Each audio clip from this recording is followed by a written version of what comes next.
వృషభం వారికి కనుక చూసుకున్నట్లయితే మీకు ఈ స్త్రీ మూలకంగా లేకపోతే అత్తగారు కావచ్చు, లేకపోతే వివాహం అవ్వడం ద్వారా కావచ్చు, ఎఫ్ఐఆర్ కావచ్చు, ప్రేమ వ్యవహారాల ద్వారా కావచ్చు, ధనం లాభమా ధన నష్టమా అనేది అసలు ఎలా చూసుకోవాలో చెప్తాను.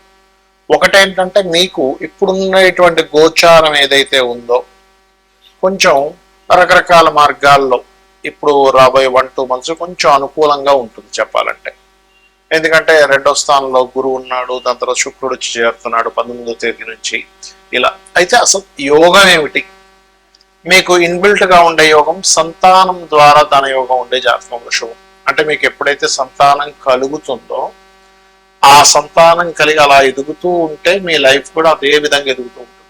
అంటే సంతానాన్ని ముందు ఒక 10,000-15,000 సంపాదించే యోగం ఉంటే సంతానం తర్వాత స్లోగా 25,000కి వాళ్ళు పెరుగుతున్న 30కి 50కి 1,00,000కి అలా పెరుగుతూ ఉంటుంది. అయితే దీనికి లాక్ అనేది కూడా ఒకటి ఉంటుందండి. యోగం ఉంది కానీ లాక్ అయిపోయిందంటాం. అది ఎలాగంటే ధనాధిపతి, అంటే మీ యొక్క ధనాధిపతి బుధుడు గనక బ్లాక్డ్ భాగ్య చక్ర అంటారు. అంటే బ్లాక్ అయిపోయింది, భాగ్యం ఉందండి కానీ బ్లాక్ అయిపోయింది. బుధుడు గనక కంబస్ట్ అయిపోయిన పాపకత్తిలో పడ్డ సంతానం కలిగినా ఇంకా ఎందుకు గ్రోత్ రాదు. అప్పుడు మీరు ఏ గ్రహం ద్వారా ఏర్పడిందో చూసుకోవాలి. ఒక్కొక్కసారి బుధుడు కనుక బాగుంటే కొంతమందికి ఎఫ్ఐఆర్ కలిగినప్పటి నుంచి డబ్బులు వస్తాయి కూడా. అంటే ఎవరి ద్వారానో ఒక ప్రేమ ఏర్పడుతుంది. ఆ ప్రేమ ఏర్పడ్డ అవతల వాళ్ళ ఇష్టం కొద్దీ వాళ్ళ కోసం వీళ్ళు ఏదో చేస్తూ ఉంటారు. వీళ్ళ కోసం ఒక ఉద్యోగం సంపాదించి పెట్టడం, లేకపోతే ఇంకోటి ఏదో భాగస్వామ్యం ఇవ్వడం, ఇంకోటి ఏదో అలా కలిసి వస్తుంది కొంతమందికి. బట్ పంచమాధిపతి ధనాధిపతి అయిన బుధుడు బాగుంటే అనేది అంతా కూడా ఇది షేర్ మార్కెట్ ద్వారా కూడా ఇస్తుంది.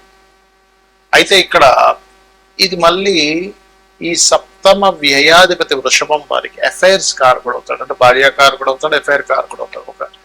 ఆ ఎఫ్ఐఆర్ కారక స్థానాన్ని కుజుడు గనక బాగుంటే, అంటే మంచి స్వక్షేత్రంలో ఉన్నాడు, ధనాధిపతితో కలిసి ఉన్నాడు, అప్పుడు ఇస్తాడు. కాకపోతే ఘర్షణలు కూడా ఇస్తాడు ఇక్కడ. ఎందుకంటే బుధుడు కుజుడు శత్రువులు కదా. అందుకని ఇక్కడ అత్తగారి ద్వారా రావాలి, లేకపోతే మదర్ ద్వారా రావాలంటే రవి కనుక మీకు ధనయోగాన్ని ఇస్తే మదర్ ద్వారా వస్తుంది ఈ వృషభం వారికి. అత్తగారి ద్వారా రావాలంటే శని ఇవ్వాలి ఇక్కడ, గుర్తుపెట్టుకోండి. అయితే ఎంతసేపు శని కాకుండా మనకి ప్రతి జన్మజాతకానికి ఒక గ్రహము తన యొక్క ఫలితాలను ఇంకో గ్రహానికి అప్పచెప్తుంది. ఇది ఆస్ట్రాలజికల్ గా ఉండేటువంటి ఒక సిస్టమ్ అన్నమాట. అది మనం ముందుగా అర్థం చేసుకొని దాన్ని క్లారిటీగా చూడాలి. అలా చూడకపోతే ఏమైపోతుంది అంటే కొంతమంది చూడేది ఎఫ్ఐఆర్ పెట్టుకుంటారు. అంటే మీ జాతకానికి బుధుడు పాడేయాడు అనుకుంటా, మీ వృషభ లగ్నానికి ప్రేమ అనేది వెళ్ళి ఫస్ట్ ఫ్రెండ్షిప్ అని వెళ్ళి తర్వాత ప్రేమ అని వెళ్ళి దాని ద్వారా డబ్బులు పోతాయి.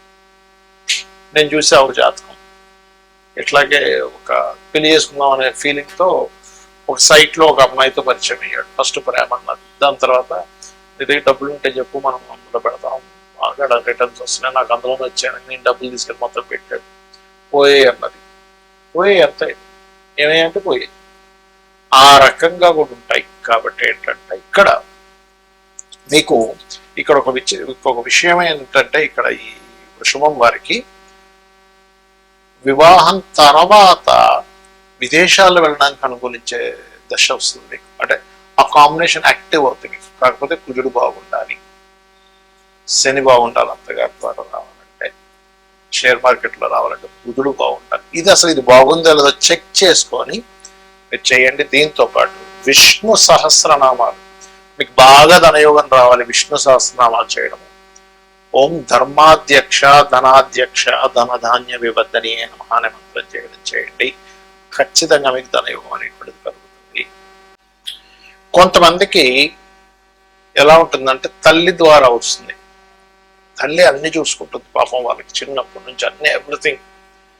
మదరే మెయిన్ బోన్ సపోర్ట్ గా ఉంటుంది. అలాంటప్పుడు ఏమిటంటే మీ లగ్నానికి 4వ అధిపతి ఎవరో చూసుకోవాలి. మీది ఏ లగ్నం అయినా, మేషం కావచ్చు, వృషభం కావచ్చు. ఇప్పుడు మేషం అనుకోండి, చంద్రుడు ధనాన్ని ఇచ్చే కారకుడితో ఉన్నాడా? ఇక్కడ ఏంటంటే చంద్రుడు కనుక శుక్రుడితో ఉన్నాడు, ధనయోగం ఫైనాన్షియల్ గా బాగా మదర్ ద్వారా వస్తుంది. అలా కాకుండా ఈ అత్తగారి ద్వారా, అప్పుడు 10th లార్డ్ అంటే దశమాధిపతి, మీ లగ్నం నుంచి దశమాధిపతి ఎవరు తద్వారా వస్తుంది, గుర్తుపెట్టుకోండి. కొంతమంది చూడండి మూడో అధిపతితో కలిసి ఉంటాడు, అప్పుడు మామయ్య ద్వారా వస్తుంటాడు. అంటే ఏమిటంటే ఇక్కడ అదేదో వాళ్ళ ద్వారా రావాలని ఆశపడమని నేను చెప్పట్లేదు, మీరు వాళ్ళని పీడించుకొని తినండి అని నేను చెప్పట్లేదు. బాగా అర్థం చేసుకోండి. నా కాన్సెప్ట్ ఏంటంటే మీరు పూర్వజన్మల్లో వాళ్ళకి బాకీ ఉండడము, వాళ్ళు మీకు బాకీ ఉండడం. కొంతమంది చూడండి అత్తగారికి మొత్తం ఏం చూసుకుంటాడు, ఎవ్రీథింగ్, రూపాయి కట్నం తీసుకోకుండా, అసలు కట్నం అనేది తీసుకోకూడదు, కాకపోతే తీసుకోకుండా ఆవిడ వాళ్ళన్నీ ఆవిడకి కావాల్సిన మెడిసిన్స్ కానివ్వండి ఆవిడ చూసుకోవడం అన్ని జరుగుతాయి. ఎందుకంటే 10th హౌస్కి, అత్తగారి 10th హౌస్, 10th హౌస్కి రుణం పడి ఉన్నాడు జాతకుడు. కొంతమందికి భార్యని ఇంకా ఆవిడకి ఏం కావాలి అన్ని కొనిస్తూ ఉంటాడు. కొంతమంది ఇతను ఏ జాబు చేయకుండా ఇంట్లో ఉంటే భార్య మొత్తము కూడా సంపాదించి ఇతనికి ఏం కావాలన్నీ చూసుకుంటూ ఏమాత్రం కించపరచకుండా కూడా చూసుకుంటారు కొంతమంది. అది ఎందుకు అంటే కొంత వీళ్ళ మంచితనం ఉంటుంది అక్కడ, వీళ్ళు ఏదో పాపం గొప్ప విషయాల కోసం ట్రై చేస్తూ ఉంటారు, ఈ ఐఏఎస్ ఐపీఎస్ కోసం పక్క చదువుకుంటూ ఉంటారు, లేకపోతే ఎంతో నిజాయితీగా వ్యాపారం చేసి కూడా నష్టపోయి ఇంట్లో కూర్చొని ఉంటే ఆవిడ అర్థం చేసుకుని పోషించవచ్చు. బట్ ఇక్కడ ఏంటంటే ఏదైనా కావచ్చు కారణం అక్కడ. ఇక్కడ ఏంటంటే జీవిత భాగస్వామి ద్వారా మీకు బెనిఫిట్ ఉందా లేదా. సింపుల్ గా ఏం చెప్తుంది, 7th and 2nd కాంబినేషన్స్ పుష్కలంగా బ్రహ్మాండంగా ఉన్నాయి, మహాదశ నడుస్తున్నాయి. ఇక్కడ ఏంటంటే మనకి ఆ మహాదశ నడుస్తుందా లేదా కూడా చాలా ముఖ్యమైనటువంటి అంశం. మహాదశ నడవలేదు మీకు వేస్ట్. అది ఎప్పుడో 70 ఏళ్ళకు వస్తుంది, ఏం చేసుకుంటాం 70 ఏళ్ళకి వస్తాయి. అప్పుడు ఏదో ఇంట్లో కూర్చొని ఉంటే ఎవడు పెడుతూ ఉంటాడు. అలా కాకుండా కొంతమందికి చూడండి భార్య లేదా భర్త ఆ యొక్క బిజినెస్ లో ఎంటర్ అయితే డబ్బులు వస్తాయి, అప్పుడు కూడా సప్తమం ధనయోగాన్ని ఇస్తుంటుంది. చాలా మంది ఏం చేస్తారు, పార్ట్నర్షిప్ అనగా వద్దనేస్తారు. వద్దన్నాం కాదు, జాతక చక్రంలో ఏముందో చూడాలి. పార్ట్నర్షిప్ ద్వారానే కలిసి వచ్చే ఉంటాయి. నేను ఒక జాతకం చూసినప్పుడు అతనికి ఏంటంటే జాతకం చూస్తే అసలు ఏమీ అస్సలు అంటే అసలు బాగాలేదు. ఏంటి అసలు ఏమి బాబా ఉంటుంది, మీరు ఏదైనా కొంచెం మీరు సొంతంగా కాకుండా పార్ట్నర్షిప్ ఏమైనా చేయండి అంటే ఆయన ఒకటే మాట అన్నాడు, సార్ నేను పార్ట్నర్షిప్ చేసినప్పటి నుంచి నా లైఫ్ బాగుందండి అన్నాడు. ఎందుకంటే అతనికి పార్ట్నర్ ద్వారా ధనయోగం ఉంది.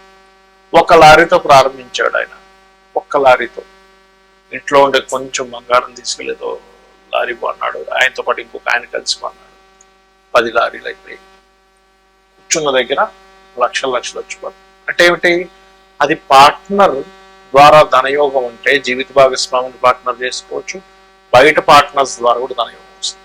అంటే ఇక్కడ మీరు అర్థం చేసుకోవాల్సిన విషయం ఏంటంటే ధనము ఏ రూపంలో ఉందో, ఒక స్త్రీ మూలకంగా ఉందా శుక్రుడు ఇస్తాడు, ప్రేమ మూలకంగా ఉందా పంచమం, ఒక్కోసారి పంచమం ప్రేమనే కాదు సంతానం కలిగిన తర్వాత కూడా డబ్బులు వస్తాయి, గుర్తుపెట్టుకోండి. అంటే మీకు ఆ పర్సన్ పర్టికులర్ గా ఒక మనిషితో యోగం ఉన్నప్పుడు ఆ పర్టికులర్ జీవుడు అక్కడే జన్మిస్తాడు, గుర్తుపెట్టుకోండి. ఆ సర్కిల్లోనే జన్మిస్తాడు, అక్కడ ఉండే దాంట్లోనే జన్మిస్తాడు, ఆ పర్టికులర్ స్కూల్కే వెళ్తాడు, ఆ పర్టికులర్ కాలేజీకే వెళ్తాడు, ఆ పర్టికులర్ జాబ్కే వెళ్తాడు, అక్కడ ఎవరో పరిచయం అవుతారు, లేదా ఆ పర్టికులర్ మనిషినే పెళ్లి చేసుకుంటాడు. బికాజ్ ఆఫ్ దాన్నే యోగము అంటుంది జ్యోతిషాస్త్రం. యోగం అది ఇబ్బంది పెట్టేదైనా యోగమే అంటుంది, మంచిదైన యోగం ఉంటుంది. ఎందుకంటుందంటే ఇబ్బంది పెట్టేదైనా యోగం ఎందుకు అవుతుందంటే ఇబ్బంది పడుతున్నావు నువ్వు, కానీ కర్మని తొలగించేసుకుంటున్నావు. సో కర్మ తొలగిపోవడం కూడా యోగమే కదా, మంచి కూడా యోగమే. ఎందుకంటే నీ కర్మని అనుభవిస్తున్నావు, రావాల్సిందని అనుభవిస్తున్నావు, నీ కర్మను తొలగించుకుంటున్నావు, కాబట్టి 2 యోగాలే. అయితే ఇక్కడ చాలా మందికి ఏమండి మాకు పార్ట్నర్స్ ద్వారా లేకపోతే ఎవరి ద్వారా రావాలనుకుంటున్నాం అనే ఒక చిన్న ఆశ ఉంటుంది. అప్పుడు ఏ గ్రహం ద్వారా అయితే పాడై మీరు ఇబ్బంది పడుతున్నారు ఆ గ్రహానికి దానం ఇచ్చుకోవాలి. అంటే ఉదాహరణకి రవి ద్వారా కంపోస్ట్ అయింది, గోధుమలు దానంగా ఇవ్వడం, సూర్య నమస్కారాలు చేసుకోవడం.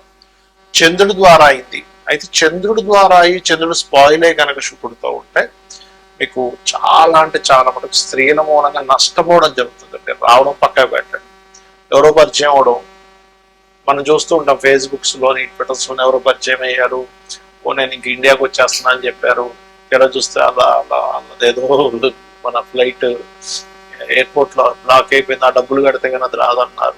ఇలాంటివన్నీ మనం వింటూ ఉంటాం.